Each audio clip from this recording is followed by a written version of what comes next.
নমস্কার, দ্য রিপোর্টে স্বাগত। ঘটনাটি ধামাচাপা দেওয়ার জন্য পুলিশের এক উচ্চপদস্থ আধিকারিক নির্যাতিতার পরিবারের লোককে টাকার প্রস্তাব দিয়েছিল। সোদপুরে মৃত চিকিৎসকের বাবা মার সঙ্গে কথা বলে বাইরে বেরোনোর পর সাংবাদিকদের মুখোমুখি হয়ে আরজিকর কাণ্ড প্রসঙ্গে বিস্ফোরক অভিযোগ করলেন জয়েন্ট প্ল্যাটফর্ম অফ ডক্টর ফোরামের সদস্য ডক্টর সুবর্ণ গোস্বামী।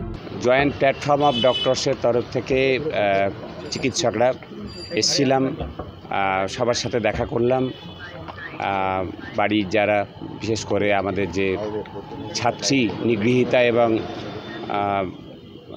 ছাত্রী তার মা বাবা দুজনের সাথেই কথা হলো। দুজনেই যথারীতি সন্তান হারানো এবং এইভাবে কষ্ট পেয়ে মারা গেছেন তাদের সন্তান, সুতরাং তারা খুবই ভেঙে পড়েছেন মানসিকভাবে। আমরা সেই সমবেদনা জানানোর জন্যই এসেছিলাম।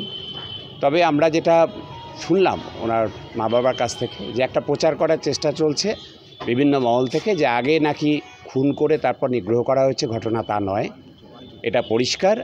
যেটা হচ্ছে যে আগে পিতা হয়েছেন, তারপরেই হচ্ছে যে তাকে হত্যা করা হয়েছে এবং দেহে অসংখ্য আঘাতের চিহ্ন এটা ময়নাতদন্তের রিপোর্টেও উঠে আসছে এবং হচ্ছে ওনারা নিজেরাও যা দেখেছেন, অসংখ্য আঘাতের চিহ্ন, মানে শরীরের এমন কোনো অংশ প্রায় বাদ নেই যেখানে কোনো আঘাত নেই। এবং সেই আঘাত ওনারাও সন্দেহ করছেন যে একজনের পক্ষে সম্ভব নয়, একাধিক দুষ্কৃতী চড়াও হলে তবেই সম্ভব। এবং হচ্ছে যে মানে নৃশংস নির্যাতন ওর উপরে হয়েছে, মেয়েটির উপরে।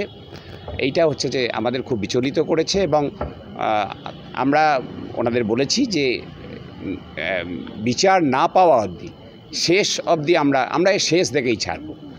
এবং বাড়ির যারা ওনার মা বাবা, তারা যেহেতু মুখ্যমন্ত্রীও বলেছেন সিবিআই তদন্ত চাইছেন, ওনারাও বলছেন যে মুখ্যমন্ত্রীর কথা মতো সিবিআই তদন্তই আমরা চাইছি। হয়তো ওনারা পরে সেটা অফিসিয়ালি জানাবেন বা ইত্যাদি, কিন্তু ওনারাও সিবিআই তদন্তই চাইছেন।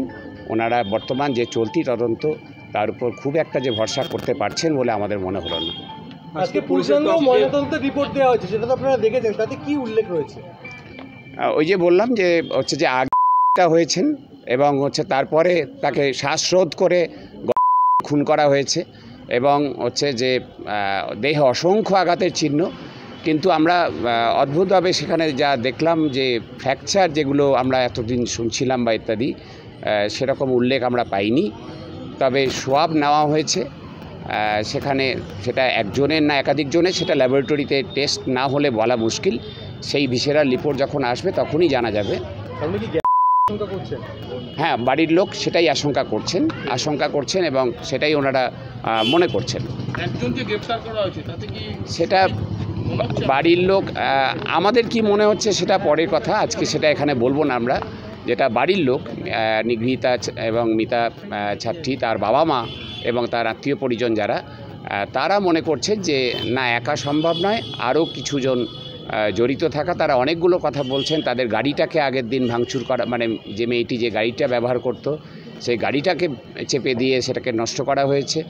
তারপরে সম্ভবত আগের দিন হবে, ঘটনার আগের দিন।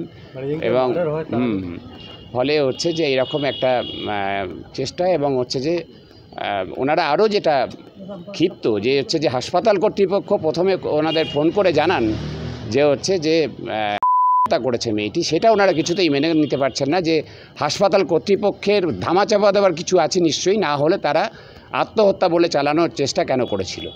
এবং শুধু তাই নয়, ওনারা এটাও বলছেন তার মা, যে হচ্ছে যে পুলিশের একজন পদাধিকারী তিনি এসে ওনাদেরকে নাকি টাকা পয়সা অফার করেছিলেন, যেটা শুনে আমরা তাজ্জব বনে গেলাম। যে সত্যিই যদি ধামাচাপা দেবার না থাকে তাহলে হচ্ছে যে টাকা পয়সা অফার পুলিশের, সেটা ওনার মিতার মা বলেছেন আমাদের। যেটা হচ্ছে ওনার কাছ থেকে আমরা প্রথম শুনলাম যে কোনো এক উচ্চপদস্থ পুলিশ অফিসার তিনি নাকি এরকম, ওই সময় তখন মিতার সৎকারও হয়নি, সেই সময়টাতে নাকি ওনাকে ডেকে ওনাদের অফার করা হয়েছে। অভিযোগ করছে যে কাজের ক্ষেত্রে খুব প্রেশার ছিল, 4 জন পুরুষের সঙ্গে নাইট ডিউটি করতে হতো, চিকিৎসা নিজের মতো করে দেখুন, আমরা যারা চিকিৎসক তারা চিকিৎসকরা পুরুষ মহিলা কোনোদিন ভেদাভেদ আমরা করিনি, যে আমরা মহিলা পুরুষ মিলে একসাথেই ডিউটি করেছি। হ্যাঁ, শোবার ঘরটা আলাদা, ডিউটি রুমটা আলাদা, সেটা পশ্চিমবাংলার হাসপাতালগুলোতে শুধুমাত্র মেডিকেল কলেজ কেন, একদম প্রত্যন্ত গ্রামের একদম কাকদ্বীপ থেকে কোচবিহার যে প্রাইমারি হেলথ সেন্টারে আমার যে মহিলা চিকিৎসকরা কাজ করেন, ব্লক হাসপাতালে যে মহিলা চিকিৎসকরা কাজ করেন, বা গ্রামের উপস্বাস্থ্যকেন্দ্রে যে আমাদের সিএইচও এএনএম যে কর্মীরা স্বাস্থ্যকর্মীরা কাজ করেন, বিশেষ করে যারা নাইট ডিউটি করেন আমার নার্সরা এবং মহিলা ডাক্তাররা, তাদের কারোরই সেই নিরাপত্তা নেই। কিন্তু হচ্ছে যে তবুও তারা তাদের ডিউটি করে যান, নির্ভয়েই করে যান। এই রকম ঘটনা কোনোদিন আমরা শুনিনি যে ডিউটি করতে গিয়ে তিনি হয়েছেন এবং খুন হয়েছেন।